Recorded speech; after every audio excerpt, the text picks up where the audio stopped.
नमस्कार, कार्यक्रम सीधा कुरा जनतासँग हेर्नको निमित्त न्यूज 24 टेलिभिजन हेरेर बसिरहनुभएका सम्पूर्ण दर्शक महानुभावहरूलाई स्वागत छ। म वीरेन्द्र जैरो। नेपालमा कम्युनिस्ट नामधारी धेरै जसो क्रान्तिकारीहरूको असली अनुहार हामीले देखिसकेका छौँ। आज देखाउन खोजेको अनुहारलाई तपाईँ हामी मध्ये धेरैले चिनेका छौँ। यो अनुहारलाई थप चिन्ने मौका हिजोको अन्नपूर्ण पोस्टले दिलाइदियो।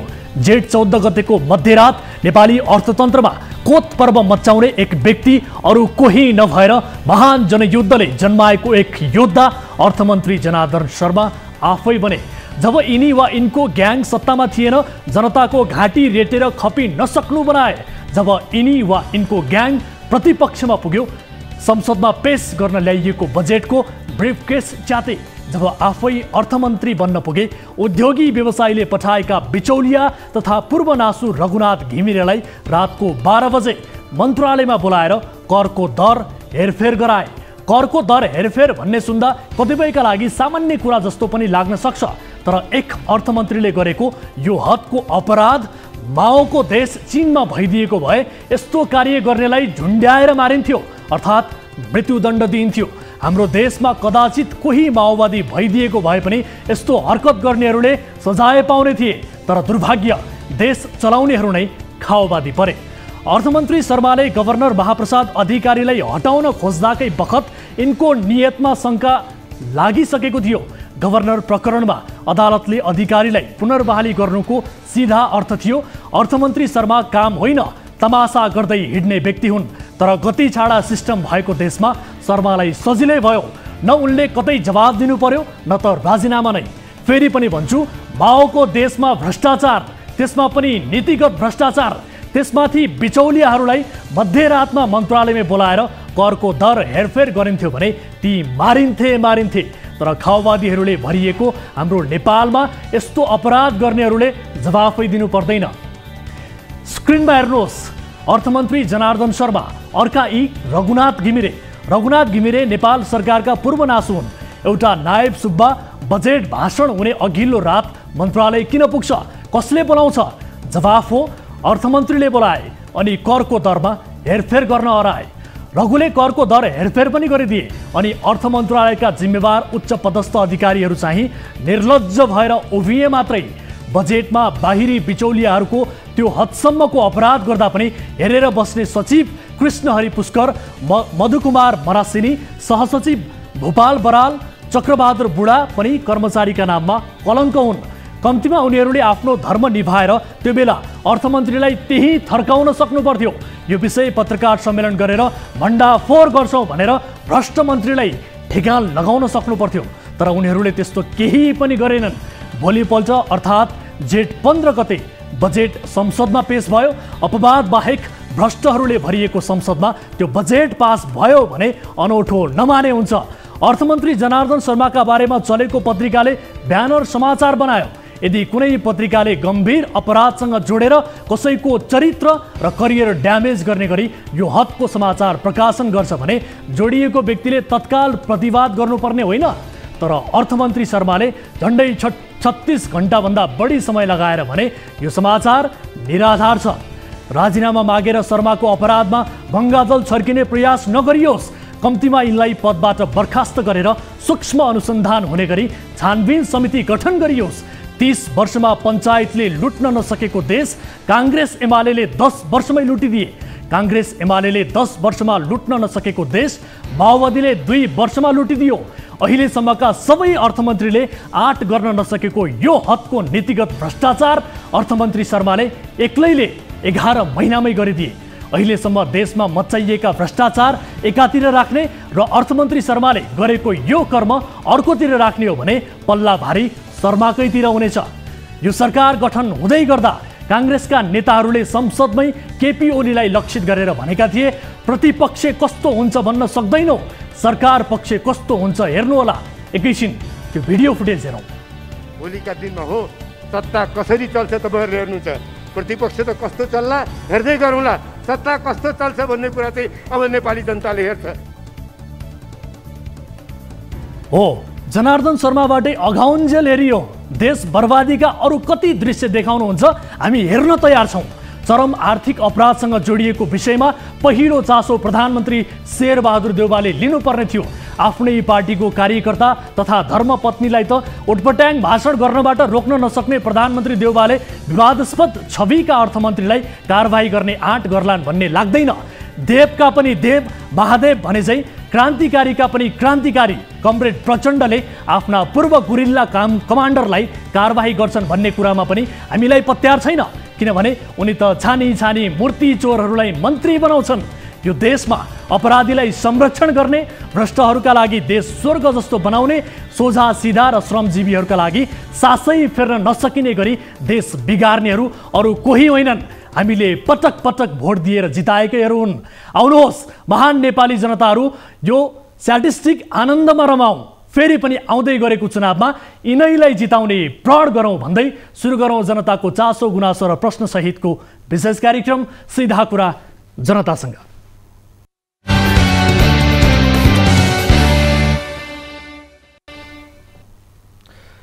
स्वागत छ दर्शक महानुभावहरू, कार्यक्रम सीधा कुरा जनतासँगको नयाँ श्रृङ्खलामा आज पनि उपस्थित भइसकेका छौँ। न्युज 24 टेलिभिजनबाट प्रत्यक्ष रूपमा प्रसारित भइरहेका छौँ।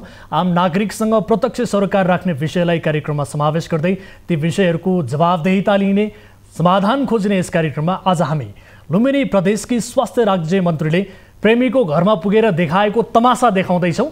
आफ्नो प्रेमीकी श्रीमती र 6 वर्षीय बालिकामाथि मन्त्रीले कुटपिट गरेकी छिन्। मन्त्रीको प्रेमको यो अन्तर्कथा के हो त? आजको कार्यक्रममा प्रस्तुत गर्नेछौँ।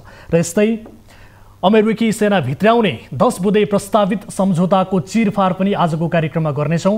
एमसिसी पछि अब अमेरिकी रक्षा मन्त्रालय, पेन्टागन र नेपाली सेना बीच हुन लागेको स्टेट पार्टनरसिप प्रोग्राम अर्थात् एसपिपी अमेरिकाले कसरी ताकेता गरिरहेको छ त? त्यो आज हामी देखाउनेछौँ। थप यसबारेमा कुराकानी गर्ने प्रयास पनि आजको कार्यक्रममा गर्नेछौँ।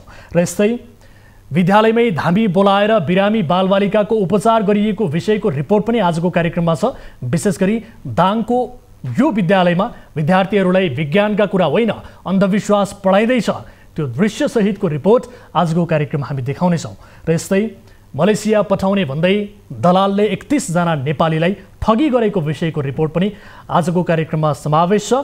यसबाहेक समयले साथ दिए तपाईँ दर्शक महानुभावहरूसँगको प्रत्यक्ष कुराकानीमा हामी जोडिनेछौँ, जसका लागि हामीसँग जोडिने माध्यम हामीले खुला गरिसकेका छौँ। टोल फ्री नम्बर 1660 011 2424, यसै गरी एनसेल नम्बर 98 015 7 2424 र एनटिसी अर्थात् भाइबर नम्बर 98 84 011 037 मा तपाईँले कल गर्नुहोला र सँगसँगै आफ्ना समस्याहरू पीडाबारे पनि तपाईँले कार्यक्रममा प्रत्यक्ष रूपमा सहभागिता जनाएर जानकारी गराउन सक्नुहुनेछ भन्दै कार्यक्रमको सुरुवात गरौँ ताली र गालीबाट। यसअघि हामीले सोधेको प्रश्न थियो, 6 प्रदेशले आफ्नो नाम राखिसक्दा पनि प्रदेश 1ले अझै आफ्नो नाम राख्न सकेको छैन। 5 वर्षे कार्यकालको अन्तिम अधिवेशनमा प्रदेश 1ले नाम सम्बन्धी प्रस्ताव पारित गर्छ भन्नेले तालीमा र गर्दैन भन्नेले गालीमा भोट गर्नुपर्ने थियो। जस अनुसार 34.77% तालीमा र 65.23% गालीमा मत जाहेर गर्नुभएको छ।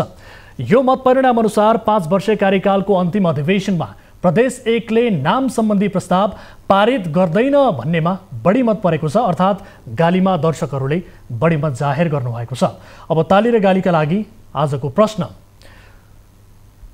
फोहोर व्यवस्थापनमा कुनै जिम्मेवारी लिन नचाहने बागमती प्रदेश सरकारका एक मन्त्रीले नुवाकोट र धादिङले काठमाडौँको फोहोर सहन नसक्ने भन्दै मेयर बालेन शाहलाई दिएको चेतावनी वा उपदेश स्वाभाविक लाग्छ भन्नेले तालीमा र लाग्दैन भन्नेले गालीमा भोट गर्नुहोला।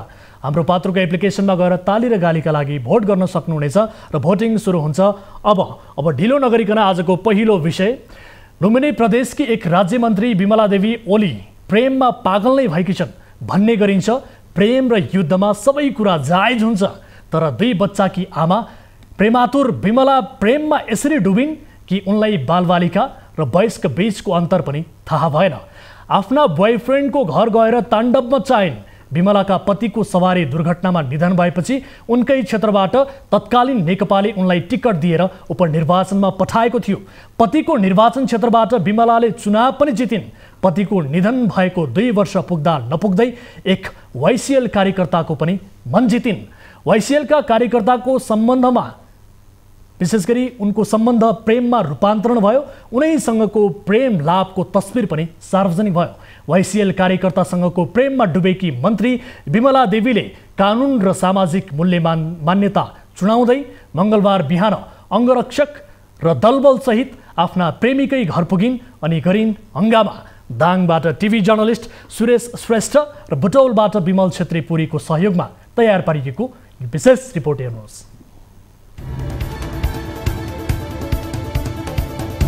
प्रेमीको श्रीमती र छोरीलाई कुटपिट गरेपछि लुम्बिनी प्रदेशका स्वास्थ्य राज्यमन्त्री विमला कुमारी खत्रियोडी पक्राउ परेकी छिन्। मंगलबार बिहान दाङ तुलसीपुर उपमहानगरपालिका 5 आलु मण्डी स्थित प्रेमी एकराज बस्नेतको घरमा पुगेर उनकी श्रीमती र छोरीलाई मन्त्री ओलीले हातपात गरेकी थिइन्।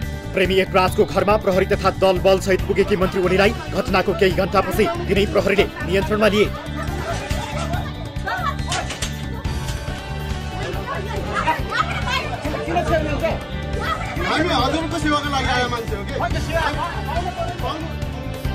प्रेममा परेपछि मन्त्रीले देखाइन् ताण्डव। राज्यमन्त्री ओली मंगलबार बिहान लु 1/537 नम्बरको सरकारी गाडी चढेर प्रेमी बस्नेतको घर पुगिन्। आफ्नो पिएसओ सहित त्यहाँ पुगेकी उनले गेट खोल भन्दै एकाएक ठूलो स्वरमा चिच्याउन थालिन्। बस्नेतकी श्रीमती मीना भण्डारीले गेट खोलेपछि उनले मेरो एकराज खोइ भन्दै झ्यालका पर्दा तानेर फाल्न सुरु गरिन्। मैले किनिदिएको भन्दै अन्य लत्ता कपडा मिल्काउन थालिन्। त्यसपछि मन्त्री ओलीले आफ्ना प्रेमी एकराजकी पत्नी मीनामाथि आक्रमण गर्न सुरु गरिन्। उनको आक्रमणबाट मीनाको अनुहार र छातीमा चोट लागेको छ भने कपडा च्यातिएका छन्। सांसद विमला ओली यहाँ आइकन 81 जस्तो गर्नु मलाई केही थाहा छैन, यो बारेमा के हो केही थाहा छैन मलाई। अझ यति मात्रै नभएन नानीलाई सुत्दा लुसी चाहिँ त्यसले। राज्यमन्त्री घरमा पुग्दा बस्नेत भने त्यहाँ थिएनन्। त्यो मौकालाई मन्त्री ओलीले दुरुपयोग गर्दै 6 वर्षीय छोरीमाथि पनि कुटपिट गरिन्। विद्यालय जान तयारी गरिरहेकी बालिकामाथि मन्त्रीले नै कुटपिट गरेपछि स्थिति तनावपूर्ण बन्यो। जनताको शान्ति सुरक्षाको जिम्मेवारी लिनुपर्ने मन्त्रीले नै बालबालिका कुटेको यो घटनाले धेरैको ध्यान तारेको छ। मन्त्रीको कुटपिटको शिकार भएकी बालिकाको यो बयान सुन्नुहोस्। आउने बित्तिकै मम्मीले ढोका खोल्ने बेला यो सब जुन तानी मेरो टाउकोमा खसेको। तिमीलाई चोट लाग्यो?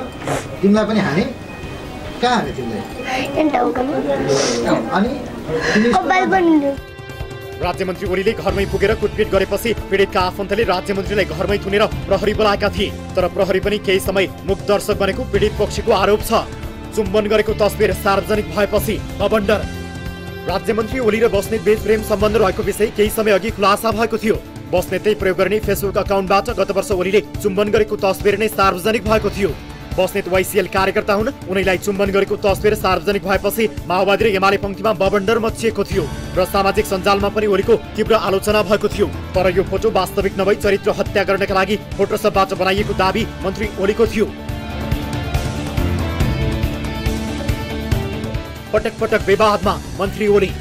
सांसद हुँदादेखि नै पटक पटक विवादमा मुछिएकी ओली कहिले माओवादी त कहिले एमाले बनेर पार्टी चहार्दै आएकी छिन्। नेकपा एमालेबाट प्रतिनिधि सभा सदस्य बनेकी उनी तत्कालीन अवस्थामा नेकपा फुटेसँगै माओवादी केन्द्र प्रवेश गरेकी थिइन्। गत वर्ष उनकै कारण शङ्कर पोखरेल नेतृत्वको प्रदेश सरकार ढल्ने अवस्थामा पुगेको थियो। त्यसबेला मुख्यमन्त्री शङ्कर पोखरेलले पार्टी परिवर्तन नगर्न दबाब दिँदै अपहरण गरेर मुख्यमन्त्री निवासमा राखेको खुलासा ओलीले गरेकी थिइन्। यही कारण पनि राजनैतिक वृत्तमा उनी थप चर्चा र विवादमा रहिन्। तनाव पनि 4 महिनादेखि हो मैले गर्न लाग्यो। त्यसरी गर्ने उतातिरबाट म यता आइसकेपछि त उतैतिरबाट होला नि, यता किन होला। विमलाका पति उत्तर कुमार ओली एमालेका तर्फबाट प्रदेश सभामा सांसद थिए। दुर्घटनामा उनको निधन भएपछि श्रीमानकै निर्वाचन क्षेत्रमा विमलालाई नेकपाले उम्मेद्वार बनाएको थियो। त्यसबेला नेपाली कांग्रेसका केशव आचार्यलाई पराजित गर्दै उनी सांसद बनेकी थिइन्।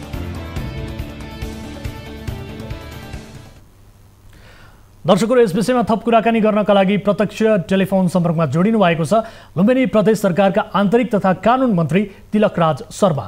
मन्त्रीज्यू, यहाँलाई स्वागत छ कार्यक्रम सीधा कुरा जनतासँगमा। Thank you. हजुर, अब स्वास्थ्य राज्य मन्त्रीले सरकारी गाडी, अङ्गरक्षक, दलबल सहित आफ्नो प्रेम सफल बनाउन चाहिँ अर्काको घरभित्र बसेर गरेको यो हरकत हामीलाई चाहिँ सुन्दा एकदमै लाजमर्दो भयो। यो घटनालाई प्रदेश सरकारले चाहिँ कसरी लिएको छ मन्त्रीज्यू?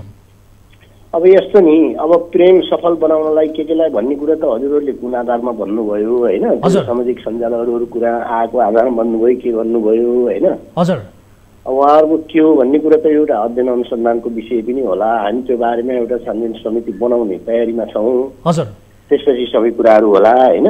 हजुर जहाँसम्म उहाँको भनाइ अब प्रारम्भिक रूपमा बुझ्दाखेरि के छ भन्दा लेनदेनको कुराहरू उहाँहरूको बिचमा थियो। हजुर प्रेम स्वीकार गरिसकेको भन्ने त उहाँले प्रहरीलाई नै बताइसक्नु भएको कुरा आएको छ। जाने क्रममा अब अचानक त्यस्तो घटना भयो, के भयो, कसरी भयो, कसले गर्यो त्यो कुरोहरू चाहिँ मलाई थाहा भएन। हजुर एउटा गरियो भन्ने खालको आफूमाथि अलिकति नियोजित खालको चाहिँ भयो भन्ने उहाँको भनाइ छ प्रारम्भिक कुराहरू बुझ्दाखेरि। अब उहाँले उहाँसँग भेटघाट भएको छैन, सामान्य चाहिँ रिपोर्ट त्यस्तो खालको छ होइन। अब छानबिन गरिसकेपछि अध्ययन गरिसकेपछि अरू के हो भन्ने कुराहरू थाहा होला। अब अहिले यही नै हो भनेर त कसरी भन्न सकिन्छ?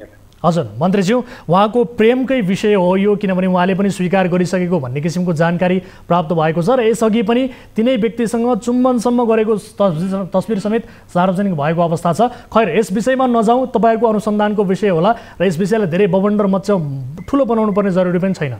तर सामान्य मान्छेले पनि गरेको यस्तो हरकत निन्दनीय हुन्छ। एक जिम्मेवार व्यक्ति मन्त्री जस्तो व्यक्तिबाट भएको यो घटना पक्कै पनि क्षमायोग्य छैन। यो घटना प्रदेश सरकारको चासोमा छ भनिरहँदा प्रदेश सरकारले दिनभर के गर्यो, किनभने यहाँ त एक जनताको घरमा गएर कुटपिट गरियो, हातपात गरियो नि। अब जनता कसरी सुरक्षित हुने त? तपाईँहरूको फाइन्डिङ के हो यो घटनाबारे? तपाईँले के गर्नु भन्नुहोस् त? के भयो होइन त्यो ठिक भएन भन्ने कुरामा त प्रदेश सरकार पनि छ, त्यही भएर नि अब त्यो बारेमा अध्ययन गर्नु, अनुसन्धान गर्नुपर्ने आवश्यकता खड्किया हो, नभए किन पर्थ्यो र होइन। हजुर त्यो कुरो त्यसो हुँदाखेरि अब उहाँ व्यक्तिगत रूपमा जोडिन् त उहाँसँग जोडियो होला। उहाँ एउटा सार्वजनिक व्यक्ति पनि भएको कारणले गर्दाखेरि नै सरकारले उहाँको बारेमा अध्ययन गर्नुपर्ने त्यो के हो भन्ने कुराहरू चाहिँ बुझ्नुपर्ने भाव सरकारलाई होइन। हो तपाईँहरूले दिनभरि के गर्नुभयो? आज प्रदेश सरकारले के गर्यो त भनिदिनुहोस् न। होइन प्रदेश सरकार त चाहिँ हुन्छ यो बारेमा एउटा छानबिन समिति बनाउने कुराहरू भएको छ, त्यो क्याबिनेटले नै गठन बनाउँछ। अब हामी क्याबिनेटको बैठक बस्छौँ र त्यसबाट हुन्छ। हजुर अब व्यक्तिगत कामका लागि पिएसओ सहित दलबल सहित सरकारी गाडीको दुरुपयोग गर्दै यस्तो हो नि। पिएसओ त साधारण सरकारी गाडी भयो, पिएसओ भन्ने कुरा मन्त्रीको साथमा चाहिँ हुने कुरा भइहाल्यो होइन। हजुर त्यही गर्नको लागि पिएसओ सहित लिएर गएको भन्ने कुरो त अब के हुने भयो र किन मन्त्रीको साथमा त पिएसओ हुन्छ, पिएसओ छ। तर जनता कुट्नका लागि, जनताको घरभित्रै छिरेर हातपात गर्नका लागि त त्यो सरकारी सेवा सुविधा त उपलब्ध भएको होइन होला नि, होइन? यो पक्कै पनि दुरुपयोग भएको छ। यसबारे के भन्नुहुन्छ तपाईँ? मन्त्रीहरूले मन्त्री सरकारको जिम्मेवारी भनेको सबै नागरिकको सुरक्षा गर्नु हो होइन। हजुर त्यो स्थितिमा मन्त्रीबाटै त्यो हुने कुरा त्यो स्वाभाविक मान्ने भन्ने कुरा त छैन। अब त्यो स्वाभाविक विषय होइन, त्यो गलत कुराहरू हो भन्ने कुरा त प्रश्न छँदैछ।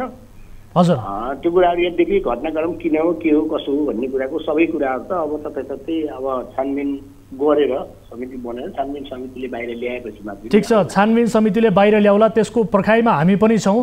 तर तपाईँले एज एउटा मन्त्री भइसके पछाडि आज दिनभरको घटनाक्रमको फुटेजहरू हेर्नुभयो। 6 वर्षकी एउटी बालिकाले मलाई समेत हातपात भयो भनेर भन्नुभएको छ। ती बालिकामाथि पनि हातपात भएको छ। जुन दृश्यहरू छ, जुन फुटेजहरू छ, त्यो हेर्न भ्याउनु भयो सर यहाँले? मैले भ्याएको छैन, मैले ती फुटेजहरू हेर्न भ्याएको छैन। भिडियो फुटेजै हेर्नु भएको छैन। अब घटनाबारे के अनुसन्धान गर्नुहुन्छ तपाईँहरू? भोलि हाम्रो बजेट चाहिँ प्रस्ताव हुँदैछ। हजुर त्यसको प्रक्रियामा अन्य कामहरू पनि भएको हुँदाखेरि ती फुटेजहरू ती सबै हेर्ने समय हामीलाई मिलेको छैन, त्यो त हेर्न पर्ला। हजुर मन्त्रीसँग कुराकानी भएको छ, प्रहरीहरूसँग कुराकानी भएको छ तपाईँको? हजुर मन्त्रीज्यूसँग कुराकानी भएको छ अथवा प्रहरीहरूसँग कुराकानी भएको छ? धेरै कोसिस गरेँ, मैले चाहिँ फोन गरेँ, उहाँको फोन उठेन। हजुर अनि उहाँले प्रत्यक्ष कुरा गर्न पनि अब त्यसरी चाहिँ गर्नु भएन, अलिकति डिप्रेसनमा हुनुहुन्छ भन्ने कुरो पनि म सुनेको छु। ए हजुर मैले फोन गर्दाखेरि उहाँले उठाउनु भएन, अरूबाट कुरो गर्दाखेरि पनि स्वयं तपाईँ आफैले पनि भन्नुभएको छ नि उहाँको यो पहिलो विवाद होइन, पटक पटक उहाँ यसरी विवादमा आइरहनुहुन्छ, चर्चामा आइरहनुहुन्छ। तर पनि उहाँप्रति तपाईँहरूले भनौँ न एक हिसाबले एक्सन नलिनुको कारण चाहिँ के होला? यसअघि पनि त उहाँ पटक पटक विवादमा त आइरहनु भएको हो नि, यसबारे तपाईँहरूलाई जानकारी थियो? पटक पटक भन्नाले उहाँको त्यो विवाद आयो, त्यो विवाद त्यस्तो थिएन, उहाँको व्यक्तिगत भयो भन्ने भयो, यो बिचमा चाहिँ सिद्धियो त्यो कुरोहरू भन्ने पनि लागेको थियो होइन। हजुर त्यो चिज अहिले पनि उहाँको भनाइअनुसार त अब लेनदेनको हिसाब भएको हुँदाखेरि गएको थियो भन्ने उहाँको भनाइ छ होइन। हजुर त्यहाँ अलिकति नियोजित तरिकाले गरियो, मलाई उत्तेजित पारेर गरियो भन्ने खालको छ उहाँको। सर यो तपाईँले मन्त्रीज्यू तपाईँले व्यक्तिगत भनिरहँदा अर्काको श्रीमानलाई मेरो श्रीमान हो, मेरो मान्छे हो भनेर भनिएको छ। यो त सामाजिक रूपमा पनि एउटा अपराध हो नि होइन? जनताको घरमा गएर कुटपिट गरिएको छ, बच्चालाई कुटपिट गरिएको छ, अर्काको श्रीमतीलाई गएर कुटपिट गरिएको छ। यो विषय त व्यक्तिगत मात्रै त होइन होला मन्त्रीज्यू? किन आउँथ्यो र बाहिर भने यो व्यक्तिगत मात्रै त होइन होला नि त? यो विषय त यही बारेमा अब धेरै कुरा गर्नुपर्ने त आवश्यकता भएन नि त होइन र? होइन, तपाईहरु अब जिम्मेवार व्यक्ति हुनुहुन्छ, विशेष गरी राज्य मन्त्रीलाई कारबाही हुनुपर्ने एउटा पीडित पक्षको माग छ, सडकमा नाराबाजी भइरहेको छ। अब यो बताइदिनुस् मलाई, ठिक छ यो विषयमा छानबिन समितिले पक्कै पनि केही विषयहरू बाहिर ल्याउला, अनुसन्धान गर्ला, तपाईहरु पीडितको पक्षमा हुनुहुन्छ कि हुनुहुन्न यो बताइदिनुस् त मलाई। होइन, सरकार पीडितको पक्षमा हुन्छ, नहुने कुराहरू भएन, सत्य तथ्य लिएर गरेर गर्नुपर्छ। कानुन सबैलाई लाग्छ, नियम सबैलाई लाग्छ होइन। कोही हुँदैमा त्यो चाहिँ अब कसै मन्त्री हुँदैन या पावरमा हुँदैन उसलाई नियम कानुन नलाग्ने कुराहरू चाहिँ हुँदैन। हजुर, त्यस्तो चाहिँ हुन्न, त्यो त छँदैछ त्यो कुराहरू। हस्, म समय र जानकारीका लागि यहाँलाई धन्यवाद दिन्छु मन्त्रीज्यू। यो विषयको हामी फलोअप गर्नेछौँ। दर्शक महानुभावहरू, विशेष गरी जनताको जीवधनको रक्षा गर्नुपर्ने व्यक्ति आफै कुटपिटमा उत्रिनुभयो र त्यसमाथि 6 वर्षकी नाबालिगलाई पनि कुटपिट गरिएको स्थिति छ र अर्काको श्रीमानलाई आफ्नो श्रीमान हो भनेर एक जिम्मेवार व्यक्ति, यो देशको एउटा मन्त्री जस्तो व्यक्तिले जुन किसिमको ताण्डव आज मचाइन्, यो एकदमै निन्दनीय छ।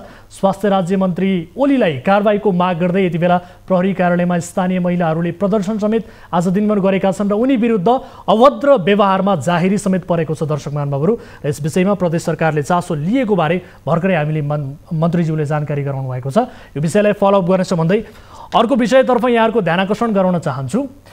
एमसीसी मामिलाले नेपालमा मच्चाएको हंगामा शान्त हुन नपाउँदै अमेरिकी रक्षा मन्त्रालयसँग नेपाली सेनाले गर्न लागेको अर्को एक सम्झौताको मस्यौदाले स्थिति फेरि अशान्त बनाउने सङ्केत देखाएको छ।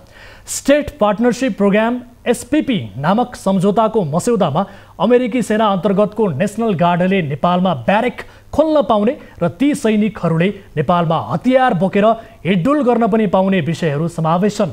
मस्यौदा अनुसार सम्झौता भएमा अमेरिकी सेना अन्तर्गतका सिपाहीहरूलाई नेपालमा ब्यारेक स्थापना गर्न र नेपाली सेना झै हतियार बोकेर घुमफिर गर्न छुट हुनेछ। मस्यौदाको अन्तर्य के हो त? यो विशेष रिपोर्ट हेर्नुहोस्।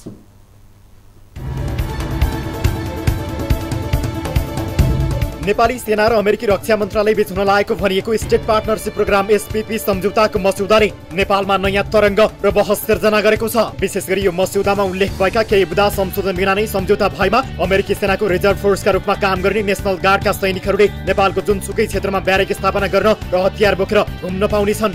प्रस्तावित मस्यौदाको पहिलो धारामै अमेरिकी पक्षले अनुरोध गरेमा नेपालले अमेरिकी नेसनल गार्डका लागि जमिन अर्थात् ब्यारेक खोल्न जमिन दिनुपर्ने उल्लेख छ। अनि धारा 6 को सुरक्षा उपशीर्षक अन्तर्गत नेपाल सरकारले अमेरिकी नेसनल गार्डहरूको सुरक्षा प्रत्याभूति गराउनुपर्ने उल्लेख छ।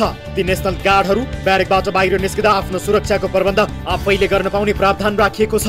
आफ्नो सुरक्षा आफैले गर्ने भन्नुको अर्थ अमेरिकी सैनिकले नेपालमा हतियार लिएर हिँड्न पाउँछन् भन्ने हो। नेपालको संसदले गएको फागुन 15 मा $500 मिलियन को एमसीसी सम्झौता पास गरेको थियो। अहिलेको एसपीपी पनि $500 मिलियन कै छ। यो सम्झौता हुन सकेमा अमेरिकाले विभिन्न कामका लागि नेपाललाई $500 मिलियन सहयोग दिने मस्यौदाको धारा 8 मा उल्लेख गरेको छ। अर्थात् अमेरिकाले एसपीपी सम्झौता पास गराउन यसमा पनि कम्तीमा $500 मिलियन खर्च गर्नेछ। एसपीपी सम्झौताका लागि तयार पारिएको मस्यौदामा प्रमुख 10 बुदाहरू छन्। ती बुदा अन्तर्गतका उपशीर्षकहरूले अमेरिकी सेनाहरूले नेपालमा ब्यारेक बनाउने, हतियार बोकेर हिँडडुल गर्ने विषयहरू केही घुमाउरो शैलीमा उल्लेख गरिएको छ। इन्डो पेसिफिक रणनीतिमा नेपालका केही विज्ञहरूले एमसीसी पास गरे लगतै नेपाल अमेरिकाको इन्डो पेसिफिक स्ट्राटेजी आईपीएसमा फसिसकेको टिप्पणी गर्दै आएका छन्। तर कांग्रेस, एमाले, माओवादी लगायत प्रमुख दलका अध्यक्षहरू चाहिँ नेपालको नीति अहिले पनि असंलग्न नै रहेको बताउँछन्। अमेरिकाको तर्फबाट नेपालमा भइरहेको भ्रमण र चासो हेर्दा नेपाल आईपीएस निकट देखिन्छ। गएको बिहीबार अमेरिकी सेनाको इन्डो पेसिफिक कमान्डका जनरल चार्ल्स एस फ्लिन नेपालको भ्रमणमा आए। उनले प्रधानमन्त्रीदेखि सेनापतिसम्मलाई भेटे। 4 दिनको नेपाल भ्रमण सकेर उनी फर्किए। अबको केही दिनपछि इन्डो पेसिफिककै प्रमुख जोन लिनो नेपाल आउने बताइन्छ। अर्कोतिर प्रधान सेनापति परशुराम शर्माले पनि असार 13 देखि 17 सम्म अमेरिकाको भ्रमण गर्ने तयारी भइरहेको छ। यो घटनाक्रमले नेपाल अमेरिकी सैनिक गठबन्धनसँग निकट भएको स्पष्ट देखाउँछ। अमेरिकाले अहिले नेपालसँग गर्न खोजेको एसपीपी सम्झौताको तयारी चाहिँ जनरल चार्ल्स एस फ्लिनले हालै गरेको भ्रमणभन्दा निकै अघिदेखिको हो। एसपीपीमा वर्तमान सरकार सकारात्मक रहेको बताइन्छ। रक्षा मन्त्री हुँदा नेकपा एमालेका नेता ईश्वर पोखरेलले पनि एसपीपीको प्रक्रिया अघि बढाउन भूमिका खेलेका थिए। यसबीच परराष्ट्र मन्त्री नारायण खड्काले एसपीपी मानवीय सहयोग गर्ने कार्यक्रम रहेको बताएका छन्। एमसीसी पास भएपछि अमेरिकी सेना आउँछ भन्ने शंका सत्य। एमसीसी पास भएपछि अमेरिकी सेना नेपालमा परेड खेल्न आउँछ भन्ने टिप्पणी खुबै हुने गर्थ्यो। एमसीसी विरोधीहरूले समेत नेपालमा अमेरिकी सेना आउने कुरा विश्वास गर्दैनथे। त्यो बेला नेपाली कांग्रेसका महामन्त्री तथा प्रतिनिधि सभा सदस्य गगन कुमार थापाले संसदमा दिएको अभिव्यक्ति सुनौ। कहीँ कतै तलमाथि भयो भने नेपालले जे बेहोर छ म आज यसमा हस्ताक्षर गर्ने सांसद भएर सरी भनेर मात्र पाउँदिन। यदि त्यस्तो भयो भने म काठमाडौँको सांसद हुँ, थानकोट कटाइयोस्, नागरिकता खोसियोस्, चारपाटे मुडियोस्। तर अहिले स्थिति यसरी मोडिँदैछ कि एमसीसी पास भएपछि अमेरिकी सेना आउने सम्भावना बलियो हुँदै गएको छ। नेपालले एसपीपी सम्झौतामा हस्ताक्षर गरेमा अमेरिकी सेनालाई नेपालमा परेड खेल्न वैधानिक बाटो प्राप्त हुनेछ। प्रधानमन्त्री शेरबहादुर देउबा असार महिनामा अमेरिका भ्रमणमा जाने बताइएको छ। प्रधानमन्त्री देउबाले खुसुक्क एसपीपी सम्झौता गर्लान् कि भन्ने संशय पनि उत्पन्न भएको छ। दर्शक महानुभावहरू, यो विषय पछिल्लो समय फेरि पेचिलो बन्ने सङ्केत देखिएको छ र यस विषयमा थप कुराकानी गर्नका लागि हामीसँग जोडिनु भएको छ रणनीतिक मामिलाका जानकार प्राध्यापक डाक्टर सूर्यराज आचार्य। डाक्टर साहब, यहाँलाई स्वागत छ कार्यक्रम सीधा कुरा जनतासँगमा। धन्यवाद, नमस्कार। हजुर, अब संसदमा सानो आकारको दलको नेतृत्वमा सरकार यति बेला छ र यो सरकारले एसपीपी जस्तो महत्त्वपूर्ण सम्झौता गर्न खोजेको सङ्केत पनि छ। यो सम्झौता होला नहोला भन्ने त छैन होइन। यदि सम्झौता भयो भने नेपालको परराष्ट्र नीति असंलग्न नै रहन्छ कि अथवा के हुन्छ? यसबारे तपाईँले के आकलन गर्नुभएको छ, के बुझ्नु भएको छ? म यस्तो दुईवटा टिप्पणी गर्न चाहे। पहिला त यो सम्झौताको प्रकृति र जुन यहाँले प्रश्न सोध्नुभयो, यो हाम्रो संलग्न परराष्ट्र नीति र राष्ट्रिय सुरक्षामा अब यो प्रत्यक्ष प्रभाव गर्ने, त्यो पनि दूरगामी प्रभाव पर्ने त्यसका बुदाहरू छन्, त्यसको डिटेलमा नजाउँ। र यसमा खास गरी एमसीसी सम्झौताकै बेलादेखि अब त्यसको बहसमा म पनि सामेल थिएँ। हामीले उठाएको कुरा चाहिँ के हो भने, एउटा अहिलेको विश्व परिस्थितिमा जुन शक्ति राष्ट्रहरूको दाउपी चलिरहेको छ र यो अवस्थामा नेपाल एउटा भूराजनीति हिसाबले जुन संवेदनशील ठाउँमा छ, त्यसलाई हामीले बडो सतर्क भएर चल्नुपर्छ। यी सम्झौता, यस्ता किसिमका सम्झौताहरू अथवा परराष्ट्र सम्बन्धका चाहिने घटनाक्रमहरूलाई व्यवस्थापन गर्न सक्ने किसिमले अगाडि जानुपर्छ भन्ने कुरामा यो सरकार अत्यन्तै लापरवाही भएर संसदमा के कस्तो बहस भएर एमसीसी पारित भयो, हामीले देखि जानेकै कुरा हो। अब त्यसपछि एकदमै श्रृङ्खलाबद्ध रूपमा अब यो नेपाल चाहिँ, नेपालको चाहे त्यो तपाईँ संयुक्त राष्ट्र सङ्घको मतदानको बेलामा हाम्रा दक्षिण छिमेकी धेरै देशहरू चाहिने न्युट्रल बसे, नेपाल चाहिँ एकदमै उत्ताउलो भएर यो पक्षधर बस्यो।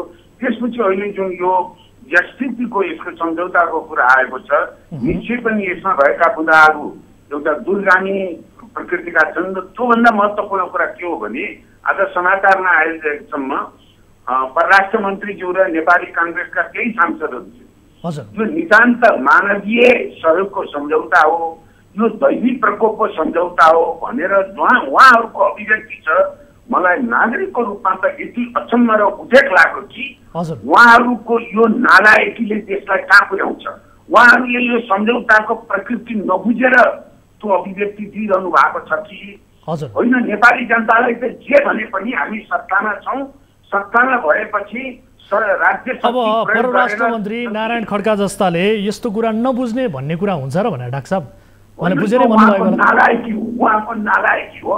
साँच्चै अरूले भन्दाखेरि मैले भने, उहाँले मैले भर्खर पनि हेर्नुहोस् के हुन्छ भने, कमसेकम यो सामान्य एउटा सहज ज्ञानको कुरा हो।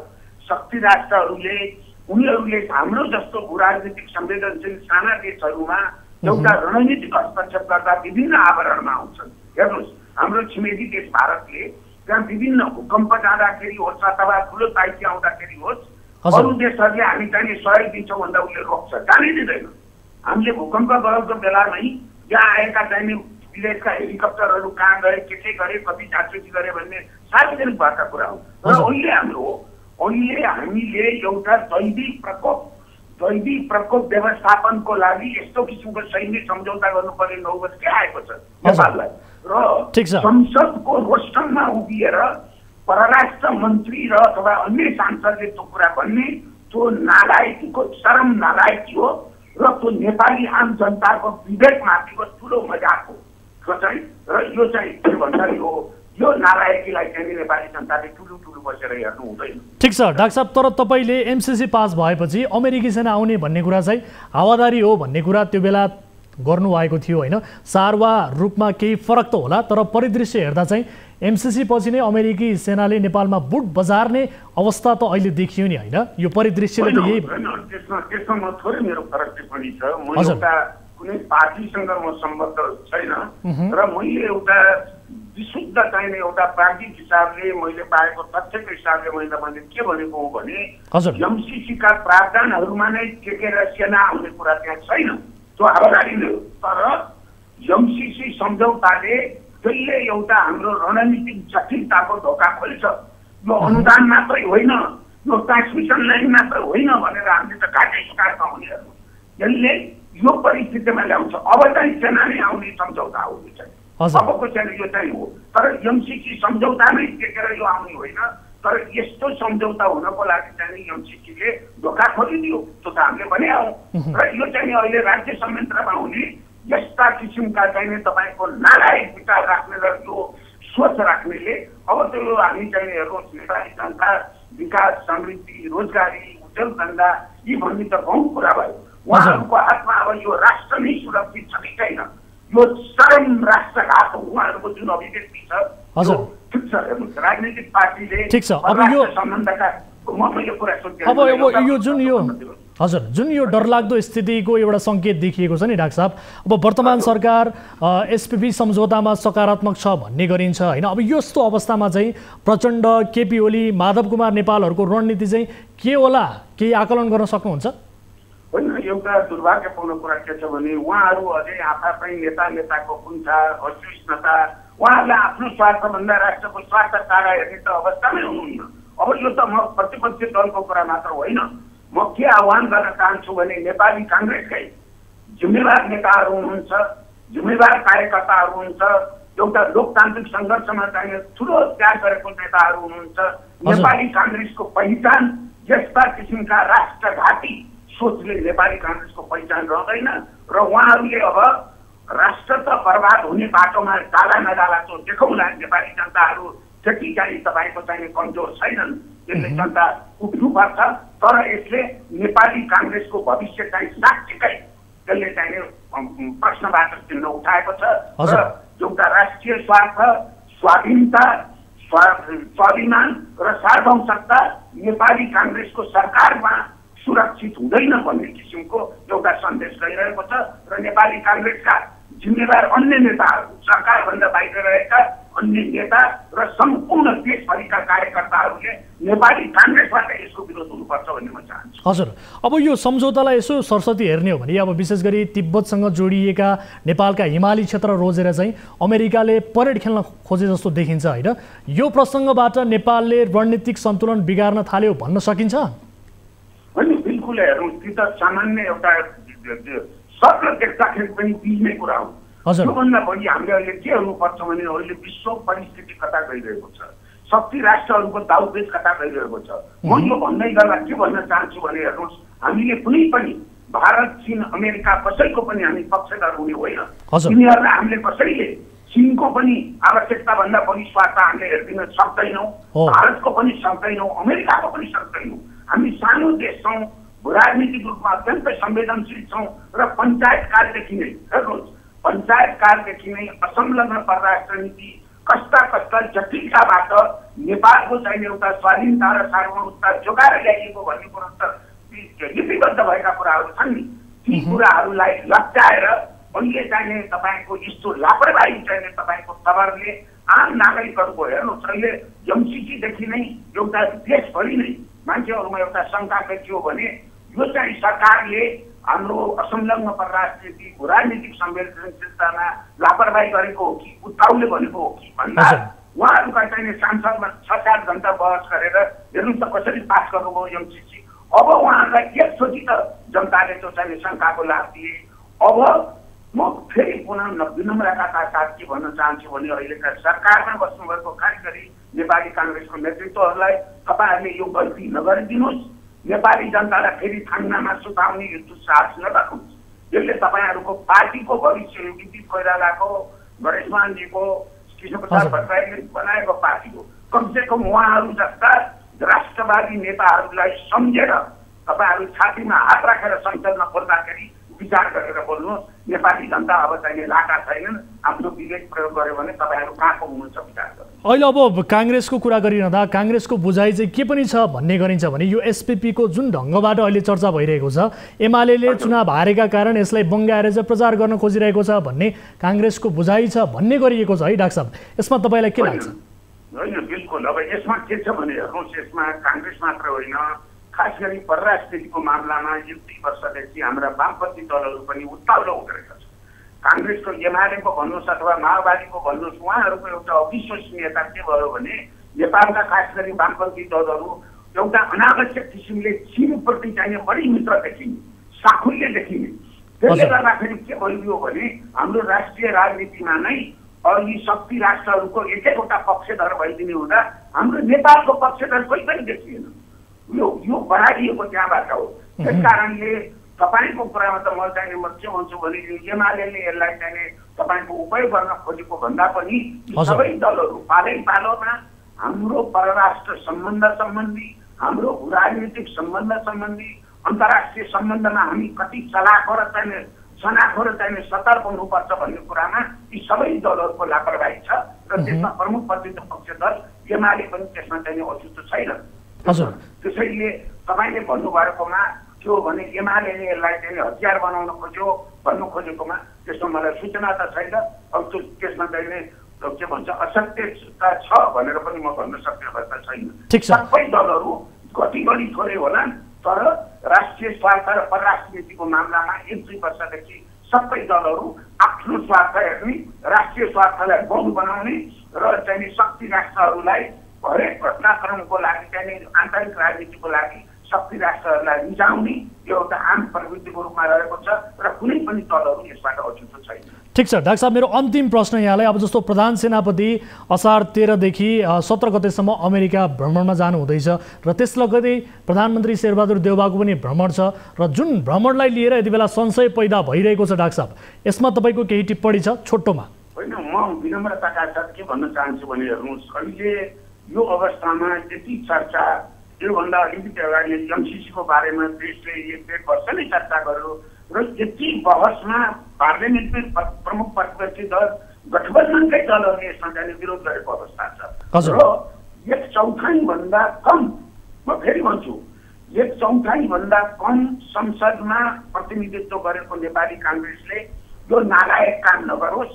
उहाँहरूलाई हो नेपाली काङ्ग्रेससँग प्राधिकार छ, कुनै देशसँग हामी सैनिक गठबन्धनमा जाने हो भने पनि नेपाली काङ्ग्रेसले अब 5 महिनापछि हुने चुनावमा घोषणा पत्रमा लेखोस् हामीलाई यो एसपीपी नेपालको हितमा छ, असंलग्न परराष्ट्र नीति होइन, संलग्नताको परराष्ट्र नीति नेपालको हितमा छ र नेपाली काङ्ग्रेस त्यो बाटोमा जान्छ भनेर बकाइदा घोषणा पत्रमा लेखेर आम नेपाली जनताहरूको चाहिँ जनमत प्राप्त गरोस्, जनादेश प्राप्त गरोस्। त्यसपछि हामी पनि स्वागत गर्छौँ। असहमत भए पनि राजनीतिक संस्कारको राजनीतिक इमान त्यो हो।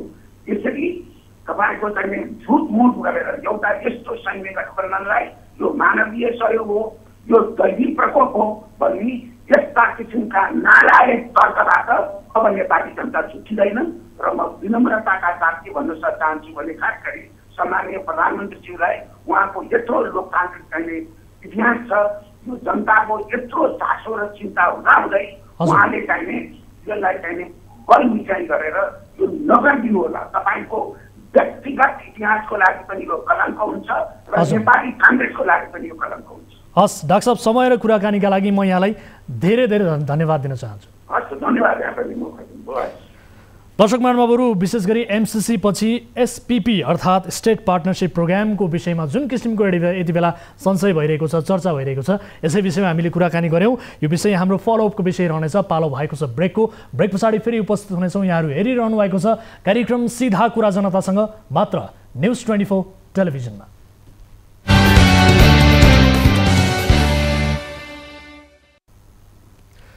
ब्रेकपछि स्वागत छ दर्शकहरू कार्यक्रम सीधा कुरा जनतासँगमा। अब अर्को विषय, दाङमा एउटा विद्यालय छ जहाँ विज्ञानका कुरा पढाइनु पर्ने हो तर मानसिक समस्याले ग्रस्त बालबालिकाहरूलाई विद्यालय आफै धामी बोलाएर झारफुक गराउँछ। सम्भवतः मास हिस्टेरियाबाट प्रभावित बालिकाहरू काम्न थालेपछि स्कुलका शिक्षकहरू समेत बालिकाहरूलाई मन्दिर लैजान्छन्। धारा तल राखेर पानी खुला गरिन्छ। बालिकाहरू भुइँमा लडीबुडी गर्छन्। अरू विद्यार्थी भयभीत भइरहँदा शिक्षकहरू बिरामी बालिकाहरूलाई अस्पताल लैजानुपर्छ भन्ने पनि ठान्दैनन्। यो घटना दुर्गा आधारभूत विद्यालयको हो। विशेष रिपोर्ट हेरौँ।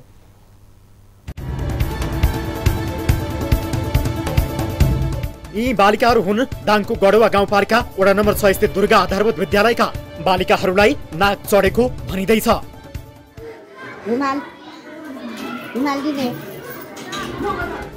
विद्यालयकी शिक्षिका समेत बालिकाहरूलाई सरस्वतीको मन्दिर अगाडि लगिरहेकी छिन्। कक्षा 8 र कक्षा 5 मा पढ्ने यी बालिकाहरू सम्भवतः मास हिस्टेरियाको चपेटामा परेका छन्। तर विद्यालयमा यी अस्वस्थ बालिकाहरूलाई तमासाको विषय बनाइएको छ।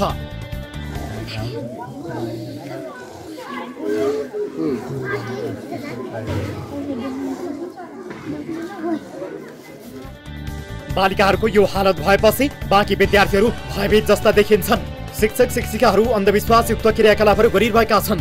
विद्यालयका एक शिक्षकले दिएको जानकारी अनुसार यी बालिकाहरूमा 4 दिन अघि यस्तो समस्या देखियो। बालिकाहरूमा समस्या देखिएपछि विद्यालयले डाक्टर बोलाएर उनीहरूलाई नजिकैको अस्पतालमा पनि लगेन। उल्टै विद्यालयमा धामी आइपुगे। धामीको यो हरकत हेर्नुहोस्।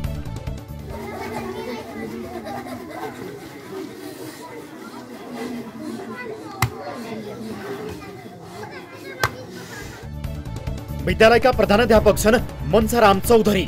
मन्सारामलाई हामीले घटनाबारे जानकारी माग्दा उनी दिनभर नै फोन नउठाइ बसे। कक्षा 8 सम्मको यो विद्यालयका यी बालिकाहरूमा यसअघि पनि यस खालको समस्या देखिएको र उनीहरूलाई त्यो बेला पनि धामी झाँक्रीबाट छाडफुक गरिएको बुझिएको छ।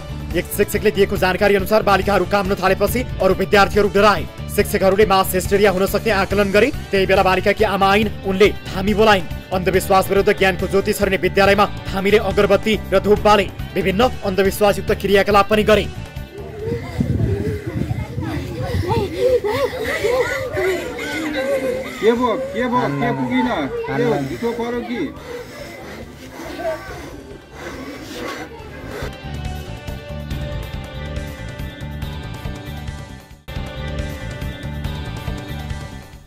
दर्शकहरू, यस विषयमा थप कुराकानी गर्नका लागि हामीसँग जोडिनु भएको छ दुर्गा आधारभूत विद्यालय दाङका प्रधानाध्यापक मन्साराम चौधरी हाम्रो सम्पर्कमा हुनुहुन्छ। सर, स्वागत छ यहाँलाई कार्यक्रम सीधा कुरा जनतासँगमा। हेलो सर, यहाँलाई स्वागत छ कार्यक्रममा। धन्यवाद। हजुर, अब तपाईहरू विद्यालयमा चाहिँ विद्यार्थी बिरामी भयो भने झारफुक गर्ने, विद्यालयमै धामी झाँक्री बोलाउने, अस्पताल लानुको सट्टा चाहिँ मन्दिरमा लैजाने गर्नु हुँदो रहेछ। विद्यालयमा विद्यार्थीहरूमाथि यो किसिमको तमासा देखाउने छुट तपाईलाई कसले दियो सर? मैले सर त्यो बारेमा उहाँहरूलाई, उहाँको विद्यार्थी गार्जियनलाई तपाईहरू यो नगरेर सरासर भैरव अस्पतालमा लैजानुहोस्, मेडिकल कलेजमा लैजानुहोस् हजुर भन्ने कुरा मैले सुझाव दिएको थिएँ उहाँलाई है। उहाँहरूले यो झारफुक गरेर हुँदैन भन्ने कुरा गरेका थिएँ होइन। उहाँहरू जिद्दी गरिसकेपछि बल्ल मैले चाहिँ एउटा मान्छेलाई पठाएँ, एउटा धामीलाई बोलाउन पठाएँ। उहाँ नआएर फेरि म आफै गएको अवस्था छ सर। त्यहाँलाई बोलाएर झारफुक गर्न लगाएको। भनेको तपाईँ आफैले चाहिँ धामी बोलाएर झारफुक गराउन लगाउनु भएको हो? हो, पक्का हो। अनि यो त अन्धविश्वासको पराकाष्ठा भएन भने? बिरामीहरूलाई यदि काम्ने रोगै हो भने पनि उहाँहरूलाई त अस्पताल लानु पर्यो नि सर। के भएको थियो भन्नुहोस् त खासमा? मैले उहाँहरूलाई, उहाँको विद्यार्थी गार्जियनलाई पहिले सुरुमा तपाईँहरू यो केही नगरेर सरासर भैरव लैजानुहोस्, अस्पतालमा लैजानुहोस्, एउटा राम्रो डाक्टरलाई देखाउनुहोस् भने कुरा गरेका थिएँ कि। अनि अभिभावकलाई भनेर हुन्छ सर? त विद्यालयको जुन समय छ यो समयमा त विद्यार्थीहरूको जिम्मेवारी त तपाईँको हो नि सर, होइन? तपाईँले के गर्ने? अभिभावकलाई पनि भन्नु पर्यो कि रे। अभिभावकलाई पनि भन्ने हो, तर यस किसिमको सल्लाह दिने हो त धामी झाँक्री बोलाउने भनेर? कस्तो कुरा गर्नुहुन्छ? तपाईँ त एउटा शिक्षित व्यक्ति हो नि सर, स्कुलको प्रधानाध्यापक हो। उहाँलाई चाहिँ पहिले सरासर अस्पतालमा लैजानुहोस् भन्ने कुरा गरे होइन। अनि के भन्नुभयो अभिभावकले? अनि उहाँहरू चाहिँ होइन यो अस्पताल लगेर हुँदैन, हामी यहीँ ऊ गर्छौँ, यहाँ फल्लो फल्लो छ, यस्तो यस्तो जान्ने मान्छे छ भनेर भनिसकेपछि बल्ल चाहिँ ऊ गरेका थिएँ। भनेपछि अब तपाईँहरू अभिभावकको यो अन्धविश्वासको कुरामा कन्भिन्स हुनुभयो नि त? हो, उहाँलाई त्यो सुरुमा जो बच्ची भयो नि उसको अभिभावक उसको आमालाई हामीले उ गरेका थियौँ कि सोधेका थियौँ के भयो कहिलेदेखि भइराखेको हो किन यहाँ एकाएक यस्तो भयो भन्ने कुरा गर्दै होइन सर यो पहिलेदेखि घरमा पनि भइरहेको थियो हामी जानकारी तपाईँहरूले दिन सकिनौँ भन्ने कुरा गर्नुभएको थियो कि अनि होइन यो धेरै लामो समय भइसक्यो यसलाई यहाँ झारफुक गरेर हुँदैन तपाईँहरू उहाँले जानुहोस् भैरवा मैले देखेको कुरा भैरवा मेडिकल कलेजमा राम्रो मैले पनि एक दुईजना मान्छेलाई लगेर गएको थिएँ कि ठिक छ अब जुन किसिमको तमासा तपाईँको स्कुलमा देखाइयो सुन्नु होला तपाईको स्कुलमा जुन किसिमको तमासा देखाइयो नि विद्यालयमा यदि कोही विद्यार्थी बिरामी भयो भने अस्पताल लाने हो कि धामी जागरी बोलाएर झारफुक गर्ने हो सर तपाईँ ठिक छ अभिभावकको कुरामा कन्भिन्स हुनुभयो आफ्नो ठाउँमा छ तर मनमा हात राखेर भन्नुहोस् त यो केसमा अस्पताल लाने हो कि अस्पताल लैजानुपर्छ तपाईहरुले विज्ञान पढाउने हो कि अन्धविश्वास पढाउने हो त यो त अन्धविश्वासको पराकाष्ठ भयो नि होइन कहिलेकाहीँ हामीले चाहिँ अभिभावकलाई पनि उहाँहरूको मनलाई सम्झाउनलाई पनि हामी त्यसो बोल्नुपर्छ कि ए भनेको गलत कुरा यदि अभिभावकले भन्छन् भने त्यही कुरालाई ल तपाईहरु सही हुनुहुन्छ भनेर उहाँहरूको कुरामा समर्थन जनाउने हो र स्कुलमा यस्तै किसिमका तमासा देखाउने हो स्कुलमा ज्ञानको ज्योति यसै गरी छर्ने हो हैन त हो सर हो हामी चाहिँ भन्दा भन्दै उहाँले जिद्दी गर्नुहुन्छ भने के त्यतिखेर भनेको स्कुलबाट गएको यो मेसेज ठीक छ तपाईहरुले राम्रै प्रतिक्रिया आइरहेको छ सर हजुर स्कुलमा जुन किसिमको यो तपाईहरुको गतिविधि भयो नि यसले तपाईहरुलाई कस्तो प्रतिक्रिया आइरहेको छ भन्नुस् त के भनिरहेका छन् मान्छेहरु मान्छेहरुले आजसम्म हामीलाई केही कोही पनि आएन हाम्रो उसमा हजुर कोही आएन हामीलाई उहाँहरुलाई बारम्बार भनिरहेका छौँ यहाँ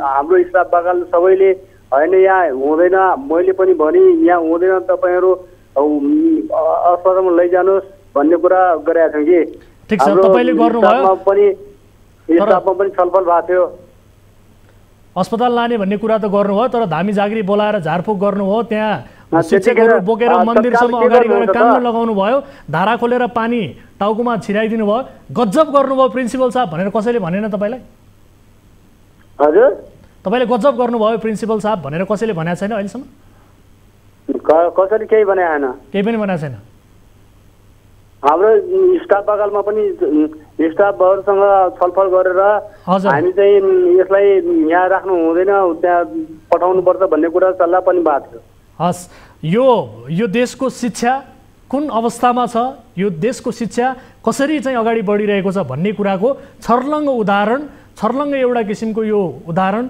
तपाईहरुले दिनुभएको छ यसका लागि म यहाँलाई हात जोडेर धन्यवाद दिन चाहन्छु सर ल थ्यांक यू हस् धन्यवाद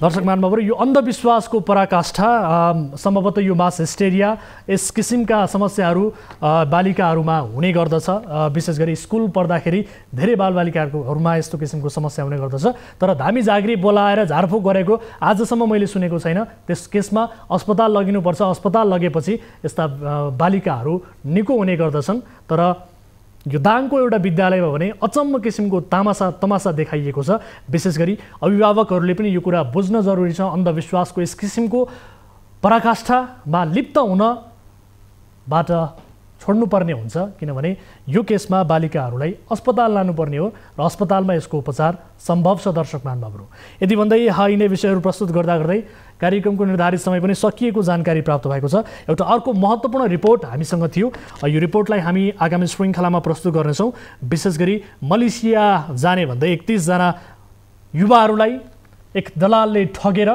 आफू चाहिँ विदेश उडेको यो किसिमको रिपोर्ट थियो ठगी धन्दा सम्बन्धी यो रिपोर्टलाई हामी आगामी श्रृङ्खलामा प्रस्तुत गर्नेछौँ र आजका लागि यिनै विषयहरू प्रस्तुत गर्दै कार्यक्रम सीधा कुरा जनतासँगको निर्धारित समय सकिएको छ कुनै पनि समस्या पर्नु भएको छ आफ्ना गाउँ वरपर समाजमा कुनै पनि विकृति विसङ्गतिबारे अनियमितताबारे जानकारी पाउनु भएको छ र ती विषयहरूलाई उजागर गर्न चाहनुहुन्छ भने हामीलाई टोल फ्री नम्बर 1660112424 यसै गरी एनसेल नम्बर 9801572424 र एनटिसी अर्थात् भाइबर नम्बर 9884011037 मा 24 घण्टा हाम्रो 24 हेल्प डेस्कमा तपाईले सम्पर्क गर्न सक्नुहुनेछ भन्दै कार्यक्रम सीधा कुरा जनतासँगबाट आजका लागि म वीरेन्द्र जैरू बिदा हुन्छु नमस्कार।